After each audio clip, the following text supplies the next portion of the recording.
This video is topic number 2 in a series of 4 videos about how to set up a pole vault venue.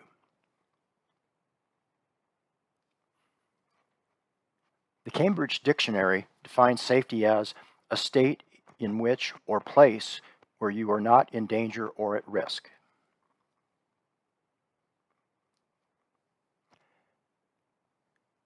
You may be liable if a reasonable person could conclude that you did not do everything possible to assure that the venue was safe.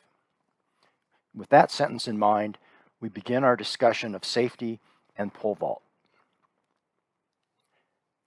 Safety at athletic competitions is a top priority for officials. This pertains to the safety of athletes, coaches, fans, and officials. Providing the safest possible circumstances for competitions involves an awareness of potential problems, inspection of the venue or venues, identification of issues, and resolution of those issues. An official might be asked the following questions. Did you inspect the venue, including the positioning of the collar around the box, prior to any competitor being given access to the venue? Was any discoverable hazard found? What steps were taken to address the hazard? During the course of the competition, what steps were taken to make sure that no one interfered with a competitor approaching the bar? Was the area around the landing surface checked in advance of warm-ups and during the time jumping was occurring to be sure it was free of hazards? Because we live in a litigious society, you should do all that you can to make sure that the venue is safe before every competition. Remove unnecessary items from within 10 feet of the landing area. Move the box plug well away from the pit so no one will trip over it. Chairs for officials should be placed far enough from the pit that an athlete cannot land on them if they abort an attempt. Keep spare crossbars and extenders, after they're removed, in an area that won't be stepped on. Fold and flatten the landing area cover and place it behind the pit. Inspect the landing area. Verify it is the proper size. The minimum width and depth of a landing area is 6 meters wide and 6.15 meters deep. In feet and inches, this is 19 feet 8 inches wide by 20 feet 2 inches deep. Verify that it is properly aligned to the box and runway. Inspect the condition of the landing area to make sure it is safe. If the landing area is on pallets or an aluminum base, make sure hard surfaces do not extend beyond the pads. If they do, these surfaces must be covered with 2 inches of padding. Verify that the pads are clipped and strapped together. And verify that the top cover extends over all pads and is clipped in place. Verify that there is a properly installed box collar if required. Ideally, the box collar is fixed in place, but this is not always the case. A box collar is required for all NCAA, high school, and USATF youth competitions. Remove water and debris from the box.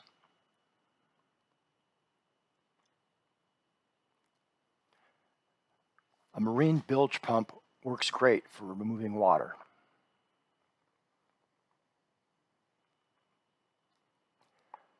Make sure there is space between the collar and pads so that the bend of the pole is not affected.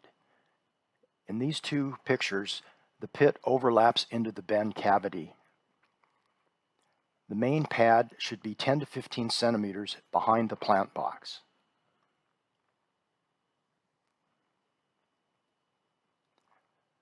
Cover exposed hard surfaces with 2 inches of padding. In this photograph, the landing area is surrounded by exposed asphalt.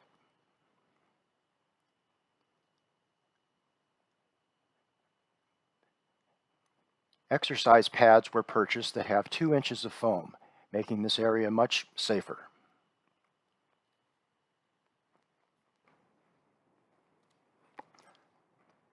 Affix a tape measure alongside the runway. Tape and tack it down so that it is not a trip hazard.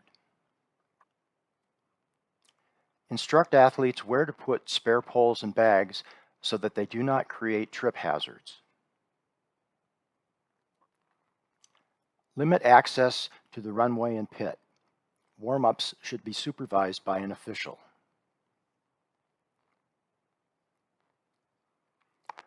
Avoid conflicts with other venues.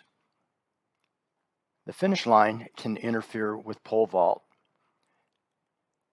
This picture shows Sacramento State. The end of the pole vault abuts the finish line area. Athletes could be milling behind the pit, or athletes could walk through the pole vault venue as they exit the finish area. You may need to have a marshal direct athletes away from the pole vault in such a situation. High jump is another event that could interfere with pole vault. Often, the two events are adjacent to each other. In this case, you should speak with the officials and the athletes in the high jump to alert them that the pole vault is occurring, and so that they do not accidentally walk into the pole vault area.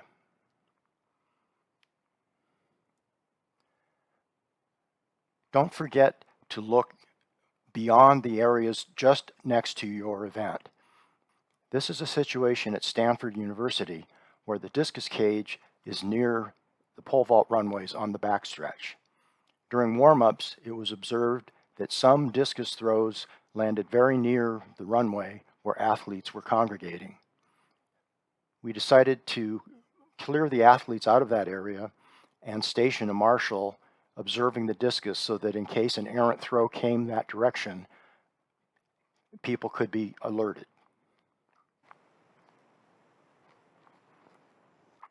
The jumping direction must be decided well in advance of the competition by the Games Committee. Note that the fact that the wind direction has changed is never justification for changing the time or reversing the direction of the runway after competition has started. No electronic devices are allowed in the competition area. This means no headphones, cell phones, or other devices. Warm-ups should be supervised by an official.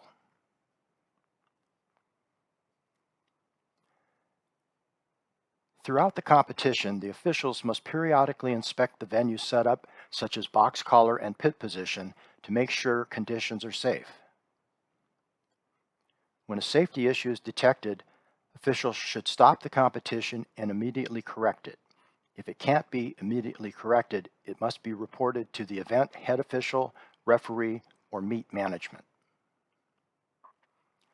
When an incident or accident occurs, it should be recorded and reported.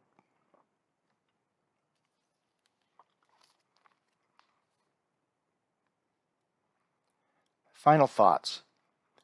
Pole vault has inherent risks.